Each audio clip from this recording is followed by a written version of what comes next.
பரமசிவன் கழுத்தில் இருந்து பாம்பு கேட்டது, கருடா சௌக்கியமா? யாரும் இருக்கும் இடத்தில் இருந்து கொண்டால் எல்லாம் சௌக்கியமே. கருடன் சொன்னது அதில் அர்த்தம் உள்ளது.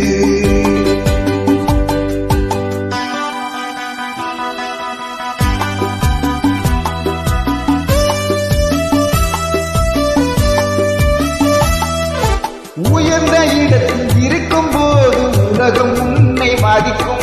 உன் நிலைமை கொஞ்சம் இறங்கி வந்தால் நிழல் கூட மிதிக்கும். உயர்ந்த இடத்தில் இருக்கும் போது உலகம் உன்னை மதிக்கும். உன் நிலைமை கொஞ்சம் இறங்கி வந்தால் நிழல் கூட மிதிக்கும். மரியாதா தலைவாசல் மிதிக்காதே.